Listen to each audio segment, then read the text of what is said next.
14과 나로 믿게 하고 나를 끝까지 보존하기 위해서 고난과 죽음을 당하셨습니다. 성경은 옛 언약과 새 언약을 말합니다. 언약이란 말은 서로 의무를 지고 있는 두 당사자가 맹세로서 체결하는 엄숙하고 구속력 있는 계약을 가리킵니다. 성경에서 하나님이 인간과 언약을 맺으실 때에는 어김없이 몸소 언약을 주도하십니다. 언약의 조건들을 제시하십니다. 하나님이 짊어지게 되는 의무는 하나님 당신의 작정과 뜻에 의해 결정됩니다. 옛 언약은 하나님이 모세 율법으로 이스라엘과 맺으신 계약을 가리킵니다. 이 언약은 마음의 변화를 동반하지 못한다는 약점이 있었습니다. 그러므로 온전히 순종하여 생활로 나타내는 일이 없었습니다. 마음에 새기지 않고 돌에 새겼습니다. 이에 선지자들은 옛 언약과 다른 새 언약을 약속합니다. 새 언약은 의문으로 하지 아니하고 오직 영으로 함이니 의문은 죽이는 것이고 영은 살리는 것입니다. 새 언약은 옛 언약에 비해서 훨씬 효과적입니다.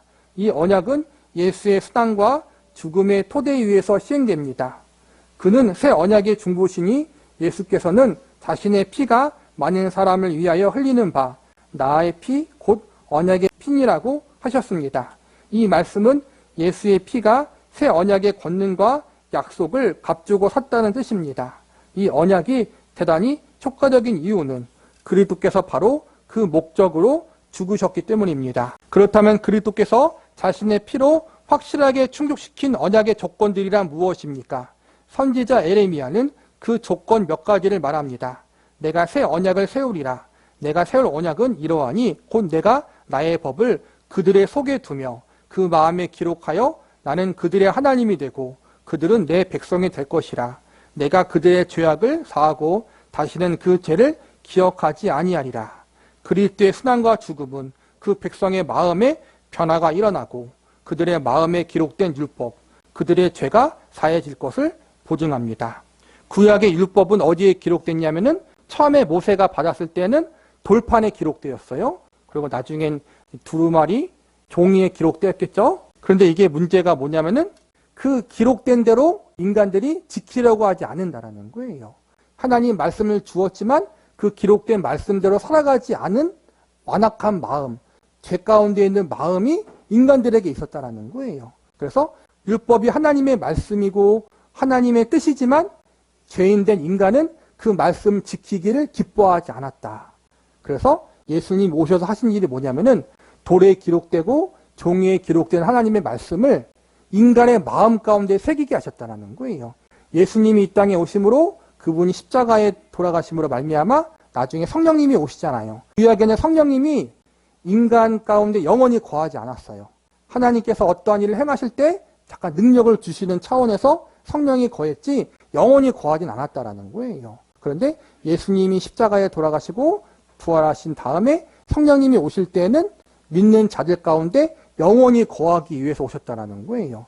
영원히 성도들 안에 계심으로 말미암아 마음 가운데 계심으로 말미암아 성령님이 하나님의 말씀과 법을 인간들의 마음과 영혼에 새기게 되었다라는 거예요. 그래서 구약에는 인간의 완악한 마음이 변화되지 않았기 때문에 하나님 말씀을 지킬 수 없었는데 신약에서는 성령님이 우리 마음 가운데 거하사 하나님 말씀을 지킬 수 있도록 도우시고 마음 가운데 기쁨과 감사함으로 하나님 말씀에 순종할 수 있도록 역사하신다라는 거예요.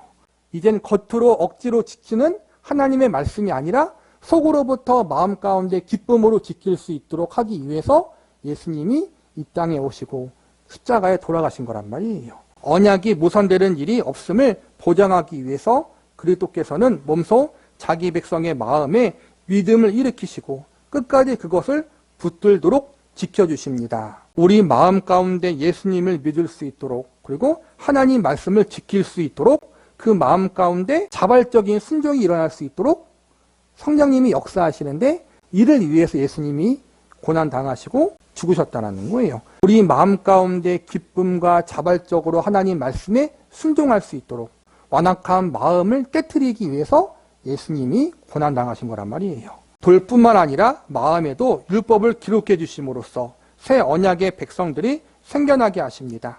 돌에 기록한 의문과 대조하여 영은 살리는 것이라고 말씀합니다. 허물로 죽은 우리를 그리스도와 함께 살리셨고 이것이 그리스도의 영광을 바라보고 믿을 수 있게 하는 영적 생명입니다. 이 기적이 새 언약 백성들을 일으키십니다. 그리스도께서 자신의 피로써 이룩하신 현실이므로 확실하고 틀림없습니다. 또한 그것이 기적인 이유는 우리의 믿음을 일으킬 뿐만 아니라 그것을 끝까지 견지하게 해주기 때문입니다.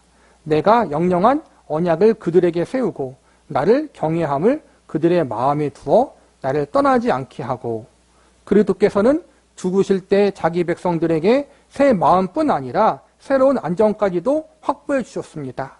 그 백성들을 돌아서서 그리스도를 떠나도록 방치하지 않으실 것입니다. 그들을 끝까지 지키실 것입니다. 그들은 끝까지 믿음을 지킬 것입니다. 언약의 피가 이를 보증합니다. 이제 마음 가운데 예수님의 영이신 성령님이 오심으로 완악한 마음이 아니라 기쁨으로 순종할 수 있도록 하시고 또 그것이 지속될 수 있도록 역사하신다라는 거예요. 우리가 여러 가지 시험을 당해 낙심할 수 있고 절망할 수 있고 또 죄에 빠질 수도 있어요. 구약 같은 경우는 그럴 경우에는 성령님이 떠나요. 그런데 새 언약을 받은 신약의 백성들은 그렇게 넘어지고 실수하고 죄를 저질러도 하나님이 포기하지 않고 끝까지 회개할 수 있도록 은혜를 베푸신다라는 거예요. 죄에서 마침내 돌이킬 수 있도록 도와주신다라는 거예요. 우리의 구원이 우리에게 달린 것이 아니라 예수님께 달려있다는 것을 예수님 십자가에 죽으신 말미암아 그렇게 보증해 주신다라는 거예요. 그래서 한번 구원받은 성도들은 하나님이 포기하지 않고 예수님이 포기하지 않고 그들이 믿음을 끝까지 지켜서 천국에 가기까지 붙들어 주신다라는 거예요. 이거는 우리가 실수하지 않는다는 뜻이 아니에요. 실수해도 돌이킬 수 있도록 기회를 주시고 죄를 지어도 회개할 수 있게 하신다라는 거예요. 그래서 예수님이 십자가에서 돌아가신 것, 이것은 우리를 영원히 책임지신다라는 하나님의 보증이라는 거예요.